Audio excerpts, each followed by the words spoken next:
Hello,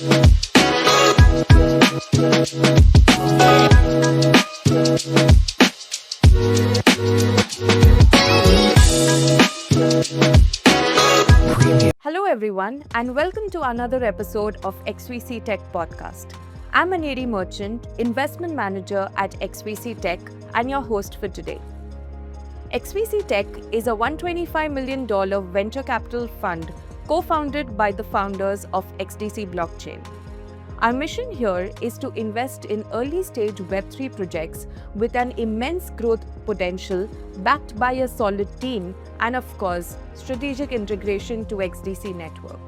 In every episode of XVC Tech Podcast, we'll invite top-tier VCs, successful founders, and industry experts to gain their insights into what's actually happening in the Web3 space.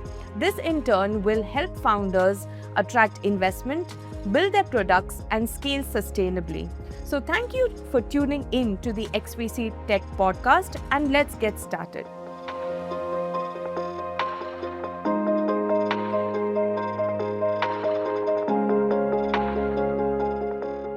My guest for today is Mr. Jagdish Pandya, who is the founder of BlockOn Ventures, JP as he is lovingly called. Welcome to the podcast, JP. It's an immense pleasure to host you. Thank you, Aneri. Very happy to be here. So, JP, you've been an OG and a veteran within the crypto space with you investing in Bitcoin very early on when it was actually very new for most of the people. So, can you tell me what actually prompted you to join in this journey and how has your experience been over the last decade? Okay, it has been an adventurous ride because when we entered into the world of crypto or Web3, it was not accepted as like today before. As you know, most of the technological innovation faces first the challenge from regulator and then comes the challenge of adoption. So my first date with Bitcoin was accidentally accepting a payment from one of my clients from Hong Kong. And at that time, I was into Web1 and Web2 consultancy. So if you remember, Liberty Reserve has crashed and PayPal was not accepted as easily at that time. So somebody offered me a Bitcoin and that was the only payment mechanism I had. And I had to accept it. Later, I had to keep it in my wallet because at the time Zappo was the wallet, no centralized exchanges were there. And from 2 digit, it reached 3 digits. And then I realized that, okay, this is something which is futuristic. So for those who have seen Bitcoin below $100 and then it reached to 1,000 and 10,000 now, 6 digit, we believe that 7 digit for Bitcoin is very easy. And that's why I'm here. That's very interesting. So I'm just a little bit curious, how much was the payment that you received way back, say a decade ago? And if you had not sold that, how much would have been? Okay, so it was hundreds of Bitcoins to start with. And then till 2017, we used to receive payments in Bitcoin only. You can ask any of the OGs, including Atul Bhai or anyone. USDT trading as a OTC started late in 2018, but previously we were just collecting Bitcoin from miners and sending to each other as a mode of payment. So I believe till 2017 we never realized the immense potential of Bitcoin as a store of value, and we just transited as a payment gateway. So those hundreds or thousands of Bitcoin that has been transacted as a payment gateway, I believe was one of the mistakes that everybody has done. And of course, with 10 Bitcoin in wallet, it's like a millionaire. A million. So definitely, it's sweetest mistake everyone has made, and I miss those Bitcoins as well. With the little one that is left out, they say never ask man his wealth. So don't ask how much Bitcoin any man has. That's perfect. I think, apart from what you have missed, but I think we should also talk about what you have gained, which is that you started your own BlockOn Ventures, which is running very successfully. And XDC and BlockOn have come together to collaborate with a program called Web3Preneur AccInvest. So, this is going to be a very customizable program for early stage Web3 projects. But I'll let JP talk about it. So, JP, if you can just give us a little bit more brief into what the program is and why was XDC the right choice for you? Sure. So my incubation and acceleration journey started in 2017 when I moved from India to Singapore because of my country's regulations were not moving forward. Banking ban was imposed, and Singapore was inviting more than like 1/6 of ICO. I would say ICO companies in Singapore. 1 out of 6 billion was raised out of Singapore during that time. So when I moved there, I opted to work with the Founder Space, which is Silicon Valley based incubator, and Captain Hoff and me work very closely as a Singapore franchisee of Founder Space. So Founder Space, if you know, they are incubator that has incubated Instagram, Getty Images, Foursquare, and Change.org. And I learned the foundation of how to incubate and bring young startup to the incubation world. The moment I was ready with my first cohort or the batch, they said that we cannot join the Silicon Valley program because the SEC is not supporting us. So that led us to create our own program. And in 2019, I moved to Malaysia where I got support from Khazanah, which is Malaysia's sovereign fund. We have a region which is having a blockchain village, just like you have in Switzerland or here in DMCC at Dubai. So this particular village is Iskandar Investment Bharat supported, and we had fortune to share stage with ex-Prime Minister of Malaysia, Chief Minister of the state inaugurated us. Our acceleration program started from then. We run a bit custom program because we believe that most of the incubators and accelerator definitely provides the knowledge and connection that people required. But nowadays, because it's a tech space and founders are very much into what they are building, what they require is growth, development, partnership, raise revenue and grants. These are the 6 pillars of our acceleration program.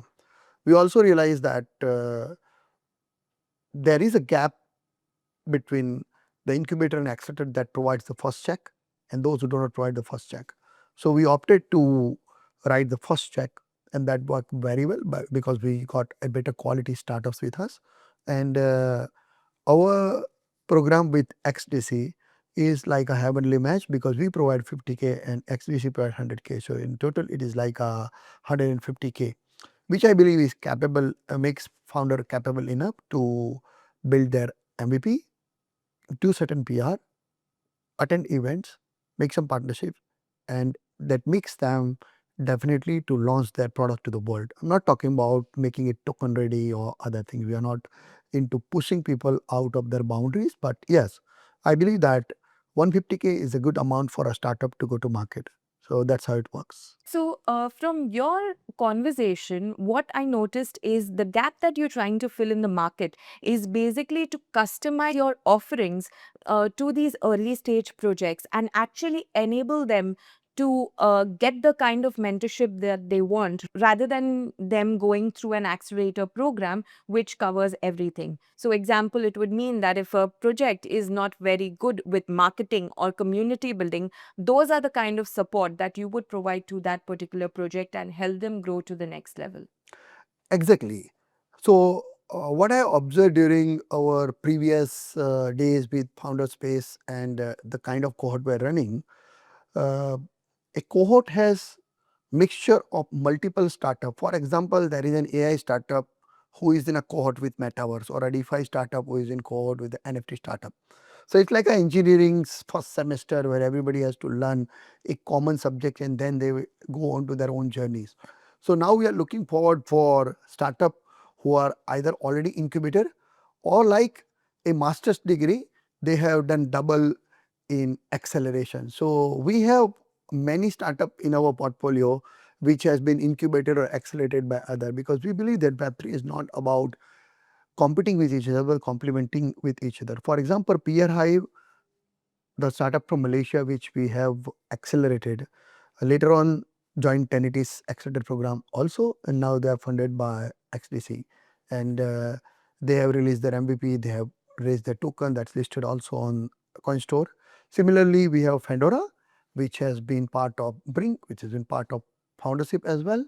And then we invested with them, and it's part of XDC Code as well. So we are open for all existing accelerator that XDC and all other blockchains in the world has, and we are happy to invest with them as well.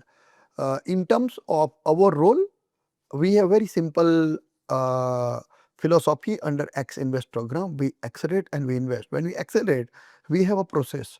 This process we have developed in 2017, where there are hundreds of requests coming every month, where there was the ICO boom. So we hired professors of IIM from Ahmedabad and India, and Nanyang University of Singapore. Now this process has 11 module, 100 and plus tabs, and basically it is like a screening process where we identify what you have and what you don't have. So we ask startup what you have, you already have, and what you don't have. For that only you come to us. We don't give you anything that you don't need. So right from legal till listing or market making, we have 11 modules, and we strengthen startups in the areas where they are weak and we excel. So like you stated, if someone need growth, our team will work closely with them for the growth. We'll assign a lead who will work with them on the growth side. If they need partnership, we have hundreds of partnership available on our Web3Preneur platform, where we have 5,000 plus projects and 10,000 plus founders available. So basically you can choose, okay, I want partnership with the legal company, I want partnership with the government, I want partnership with audit companies. So we have a dashboard from where you can do your partnership. If you want to raise, we have a list of VCs, syndicates and angels where we can connect to. If you want to get grants, we have multiple blockchains where we have partnership for the grants as well. So basically all those 6 pillars are chosen by the founder, that whether they want growth, development, partnership, raise revenue or grant, and we help them to fasten their journey.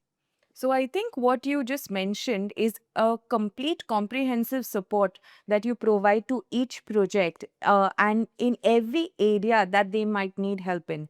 And you have the right partners, you have the right team, which is mostly in-house. And of course, XDC will act as a technical partner in helping them integrate to the blockchain. And if they're launching a token, help them with the entire token launch process as well. Little bit curious, since we are talking more about startups, do you have any particular eligibility criteria that these startups need to fulfill? I know you mentioned a couple of them being like if they already have been accelerated, they are welcome to our own startup. But apart from that, any kind of technical, financial criteria that you would have in order to get accepted into this program? Well, we have only 2 uh, primary requirement. The first thing I look forward is the project must have a huge transaction possibility in the business. A lot of project comes just as a concept. They have nothing to transact. It is born just to raise funds or just to raise via tokens. If you are not disrupting something which is a problem to be solved, we are not interested. Anything that is a transaction revenue that can easily scale up. So first thing that we require is a transaction, and second thing is scalability of the startup. It should not be a region specific, it should be a globally scalable solution. So transaction and scalability are 2 things that we look at. Perfect. So, to all those projects that have just listened to JP, we are inviting projects to come and pitch to us to get accepted into the Web3X Invest program, which are global, which actually have a use case, and which can be scalable to millions of transactions. So, thank you for giving this amazing background about what the Web3Preneur AccInvest program is. Apart from this, you also have an initiative called Web3 Women Entrepreneur Program. Can you give me a little bit more insight into that? Sure. So I'm very happy that I'm speaking to a woman, and we started this initiative long back in 2017. As you know, BlockOn has a very oldest event legacy. We have run cryptocurrency expo series. We started Thai blockchain week, Malaysia blockchain week, India blockchain week, which is now converted to India blockchain month. So during all these events, we found that there is a gender gap and it still exists. And as per SDG 5 gender neutrality, we definitely believe that a woman should also get an equal opportunity, equal stage, and this industry definitely needs women. So we did two things. At BlockOn, we created a mandate that 1 out of 3 employees that we have must be a woman. So today, out of 50 plus team we have, 1/3 is a woman definitely across Malaysia, Dubai, as well as India. The second thing, when we started this community, uh, we had many female communities as a partner. And what I observed, like most of the women communities were operating in silos and they were fragmented. And because we are present in 10 countries, which is Singapore, Malaysia, Thailand, Dubai, and India as our primary market, and Hong Kong, South Korea, Philippines, Vietnam, and Indonesia as a secondary market, we thought that why not to unite all the women together? So we started with the WhatsApp community and the event along with our Web3Preneur event. So during our first event at India, Ritu Maria, founder of Entrepreneur magazine, was there, and nearly 25 girls came to our event. And today we have this community of 525 women. I believe that all the girls in tech, especially in Web3, who have joined our community, are regularly updating their own journey, what project they are into, what help they want, and today Women.Web3 has become one of the premium event whenever any major week happens across Asia. So looking forward to collaborate with you, and I believe that XDC also has a strong woman narrative. So in upcoming events, you can collaborate on that part as well. Definitely. I think I'm really looking forward to hosting events around the world and getting women in power again. And what you just mentioned is indeed a very important thing because women in tech is actually a problem. And unfortunately, it's not being given a lot of due that it deserves. So, what you are doing is definitely a step in the right direction. Now, from our conversations, I understood that you're traveling globally. You majorly present at all the notable crypto events around the world, and you're consistently meeting a lot of founders.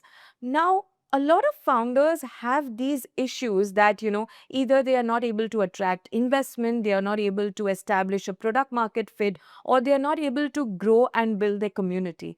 So, what advice do you have for these founders who are actually stuck in a loophole that they are not able to get the right advice and in turn they are not able to scale their business sustainably?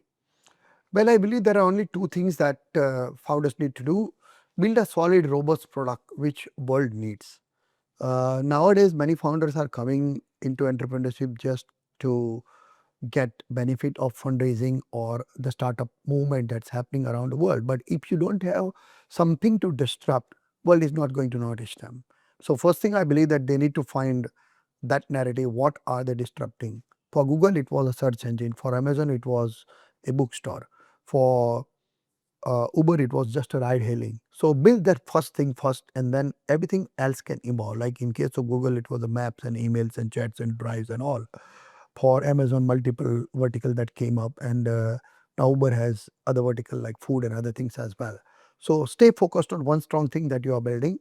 And the second thing is, people believe that in Web3 industry it's all about the coin offering, but the definition of ICO is not initial coin offering, it's initial community offering. So it's all about community. Go to places, meet community, do something for the community. Most of the humble founder have been one day a contributor to the community. So a contribution to the community, whether it is on GitHub or on the Meetup or anywhere, is always noteworthy. You cannot stay away from community. You stay detached from the community. You have no connect with the community, and then community will connect to you. So either be a community guy yourself or have someone who is a community guy within your organization. So if your product and community are something that world notice, then definitely you'll get millions of users, and when the users are there, fund follows. So, an disruptive idea and community is what you are actually focused on. Which brings me to another question that you yourself are an investor, you invest through BlockOn. So, what is an overall thesis that BlockOn has, and what kind of founders do you love to invest in? Okay, so for founders type, I believe that a founder who is focused on a specific startup since longer period of time is something that we are looking for. We have got uh, an experience where attention and intention of founder is the only thing that drives the success of a startup.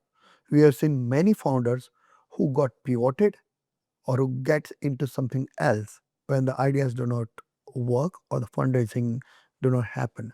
At the same time, when a huge funds comes in, certain founders get defocused, and you might have seen many people uh, misutilizing the funds. Unfortunately, there is no audit system for what has been done with the fund that has been given. There are founder who raised multi-million dollar for creating a smaller solution, and then the token has gone to the coin market cap, and then it has been dumped. So I believe that an attention and intention of the founder is something that we usually look forward, and that is usually checked by the history of the founder, what they have done. There are like serialpreneurs who does multiple startup at a given period of time. That's good for on the term of fundraising side. But we believe that founder must hodl themselves rather than we hodling their tokens. So we want the founders who hold their base and looking forward for that kind of founders. That's interesting. But are there any kind of red flags that you also look for, either in terms of founders or either in terms of product, especially when there would be multiple people coming and pitching their ideas to you? What is that one red flag that you actually look for, which is a complete no-no for investment? So the red flag is a lack of passion. When founder is pitching to us, we do understand that this idea or this solution that founder want to bring in has a passion or a story behind it. It's not just a copy of yet another protocol or yet another kind of a business idea. So if the founder is not able to pitch the idea with the passion and cannot showcase what's the story behind that idea and how it is going to disturb world, it becomes like another 1000 startups. So we look forward for those diamonds from the rough and touch base with those kind of founders only. Do you actually ask them to give you like an elevator pitch within 59 seconds just to see what kind of clarity that they have in terms of their product, in terms of their service No, offerings? we don't take founders in an audition way, because before you make a decision, it is like a marriage. A multiple dates has to happen. So we spend enough time, at least like 3 to 4 conversations with the same founder before we invest or accelerate them, because we do not run a larger cohort of like 8 startup per quarter and like 30, 40 coming out. We have less than 10 startups per year coming out, and we want to make that our success ratio is pretty high. So we don't want to waste our time on startup who will drop down at a later stage or we get out of that. So I believe that it's not just an elevator pitch. Yes, the spark comes from the pitch, but I ask a simple one pager. I don't need a fancy deck or other things. Within that one pager also we can see what's the quality of an idea. So, do you have any early success stories with your Web3Preneur, something that you would like to showcase to our audience? And that would be really insightful. Sure. Although it doesn't belong to XVC ecosystem, but I would like to highlight my startup SipFinex, which is world's first marine asset decentralization platform. The team is amazing. A captain who has been sailing all his life, another engineer who has been repairing ships all his life, another co-founder who has been a ship trader all his life, and the backer has 15 plus ships worth $100 million in his portfolio. When he started this startup, the founder, I'd like to mention Vikas Pandya, he was already working on the startup since 2 years before, and then we met, we incubated the startup, and then raised multiple round. Recently, they have raised at $15 million valuation. BCG is onboarded, and Vara has given them in principle approval. The first RW project you can say from the Vara to come. ADGM entity is under process. Poland exchange license is processed. We have tokenization entity at SVG, one of the well structured organization in the space, and the first ship is being tokenized. So it's the right match for you as well, but not sure whether it can fit the same program. I like to match to your founders as well. The success story over here was believing in RWA when RWA world was not popular in 2022. That yes, anything of value can be tokenized. So imagine the vessel can be tokenized, cruise can be tokenized, yacht can be tokenized. Anything that sails on water was to be tokenized. That was the vision of the founder, and I found it very unique and distinctive. Founder's background was also matching with that, and they were ready to bootstrap. They do have came across multiple challenges, but of course in 2 years they are matured to that level that very soon they will be raising in the pre-series A soon. Yeah. So, this is a classic example of how you scaled a business from seed to scale. And this is indeed very inspiring for all the projects who are looking to come to our program, that this is how we can help you and become ShipFinex 2.0, right?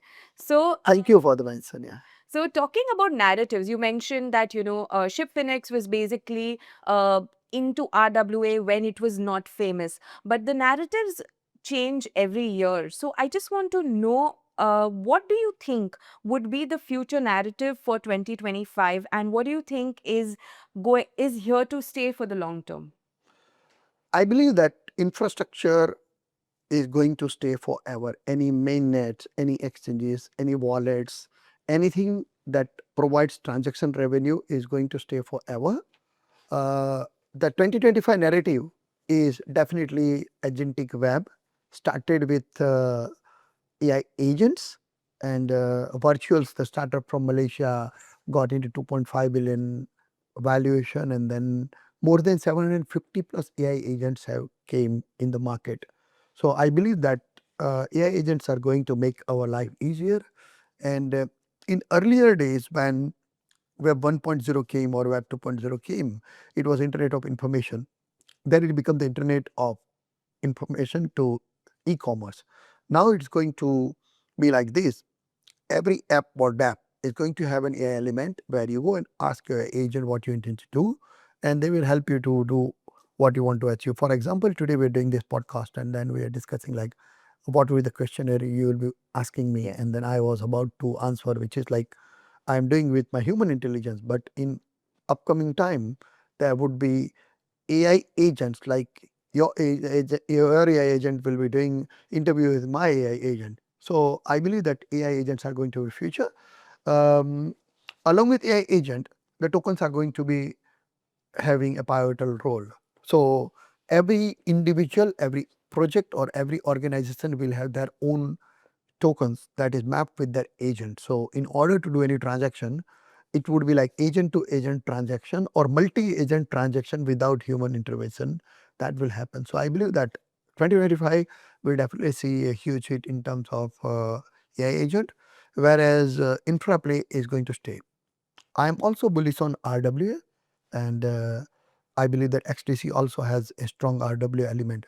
So I would like to mention here, if a meme token like Trump or Melania or dogs, cats, mouses can do billions of dollars worth of transaction, imagine that next tower, Burj Khalifa get tokenized. The tower's value itself is multi-billion dollar. Yes. If a token is backed by something multi-billion dollar, or an every inch is backed by something which is substantive, this is something will not go down at all.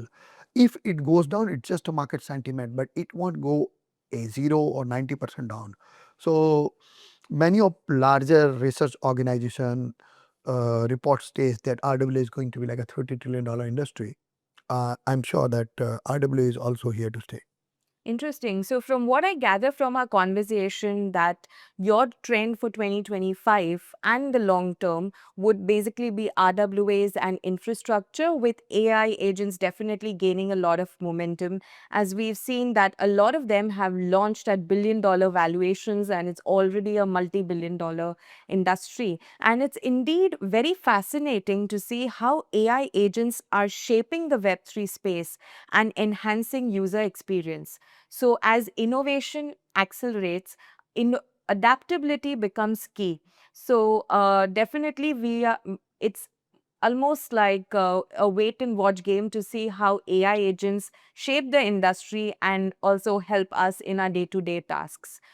And yeah, I think we've had a really very valuable and insightful session, but Sure. we are still not done. Now we are moving on to a very fun segment called the rapid fire round with JP. So I'll be asking you a couple of questions, and you just need to give me like a one word answer on what comes to your mind instantly. Sure. Right? So are you ready? Sure, I'm ready.